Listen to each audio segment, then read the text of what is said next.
Hello दोस्तों, welcome my Sanjay study channel में आपका स्वागत है। आज हम त्रैमासिक परीक्षा 2021 क्लास 10th और विषय विज्ञान है, जो कि आपको त्रैमासिक परीक्षा आपको 2021 और 22 के लिए, जो कि समय 3 घंटा रहेगा और पूर्णांक आपको 280 नंबर के रहेंगे आपको, जिसमें से सभी क्वेश्चन को हल करना होगा। एक अंक के प्रश्न, कुल प्रश्न आपको 5 दिए जाएंगे, जो कि आपके इस प्रश्नों में कुल 32 रहेंगे, जो कि आपको एक 32 प्रश्न रहेंगे, जिसमें एक अंक का आपको 32 प्रश्न रहेगा। जिससे दूसरा अंक कुल 10 प्रश्न रहेंगे, जो कि इसको 2 अंक का रहेगा, जो कि आपके कुल 20 अंक के रहेंगे। तीसरा में कि 4 अंक का रहेगा और आपको 12 अंक रहेंगे। उसके बाद आपके चौथे प्रश्न में 4 क्वेश्चन रहेंगे, आपके कुल 16 अंक के रहेंगे। आपको सही ढंग से लिखना है। आपको जैसे कि त्रैमासिक परीक्षा के आपके नंबर जो अर्धवार्षिक परीक्षा में जुड़ सकते हैं। इस कोरोना काल के कारण आपके जो त्रैमासिक और अर्धवार्षिक परीक्षा के जो नंबर हैं पूरी तरह से आपके इस वार्षिक परीक्षा में जुड़ सकते हैं और इसी से आपके परसेंटेज बनेंगे। जैसे कि आपको पेपर अच्छे से सॉल्व करना है यहाँ पे। और बता दें कि आपको जैसे कि त्रैमासिक परीक्षा क्लास 10 विज्ञान का है, जो कि आपको 80 पूर्णांक दिए जाएंगे और यहाँ पे आपको अच्छे से करना है। वार्षिक परीक्षा में आपके नंबर जुड़ सकते हैं। विज्ञान में जैसे कि आपको सिलेबस चेंज पैटर्न चेंज हो चुका है, उन्हीं के आधार पर आपको प्रश्नोत्तर याद करना पड़ेगा। जैसे कि आपको बुक में बहुत से क्वेश्चन इस प्रकार के दिए हैं, इसी से रिलेटिव आपके क्वेश्चन आएंगे। आप इसको बस नोट कर लीजिए और इस क्वेश्चन को रोक लीजिए और वीडियो को रोक लीजिए। आपको इसी से रिलेटिव क्वेश्चन आएंगे त्रैमासिक परीक्षा इस विज्ञान का।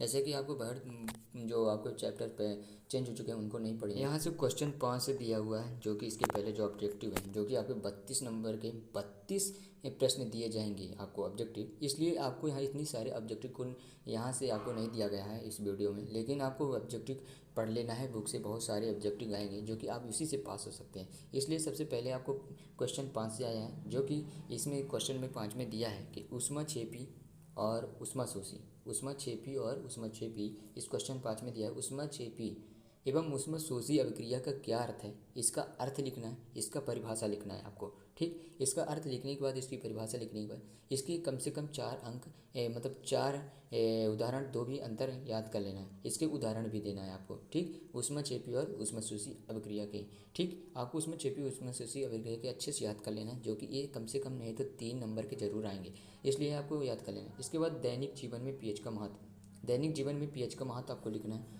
इसके बाद आता है आपका उदासीनीकरण अभिक्रिया। देखो, उदासीनीकरण अभिक्रिया आप पढ़े होंगे किसी भी चैप्टर में, लेकिन उदासीनीकरण अभिक्रिया को अच्छे से याद कर लेना है।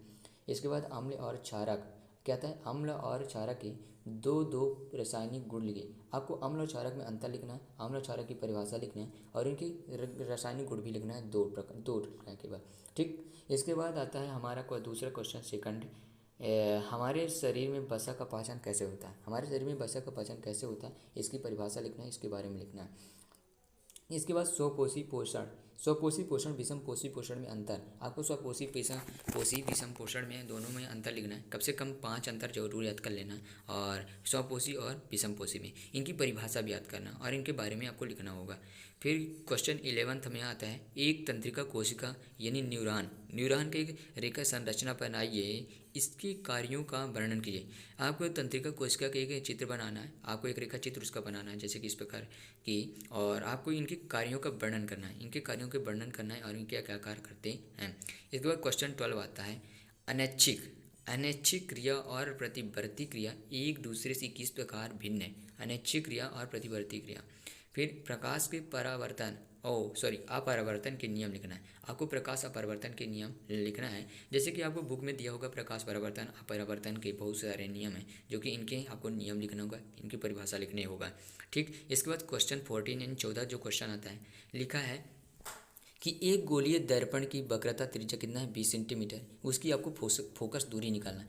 यदि आपको इस 20 सेंटीमीटर के अंक में यदि और कोई भी क्वेश्चन का अंक मतलब कोई भी क्वेश्चन दिया रहता है, तो आपको मतलब आश्चर्यचकित नहीं होना। इस 20 सेंटीमीटर अंक का ही क्वेश्चन यदि दूसरे अंक में दिया है, आपको बस इसी तरह क्वेश्चन दिए होंगे, लेकिन अंक चेंज रहेंगे। ठीक, आपको हड़बड़ाने की आवश्यकता नहीं है, इसलिए आपको अच्छी तरह से पेपर करना। यहाँ से बहुत सारे क्वेश्चन पेपर के रिलेटिव आप अच्छे से पढ़िए, जो कि आपको 80 प्राप्तांक में से 80 मिल सकते हैं। बस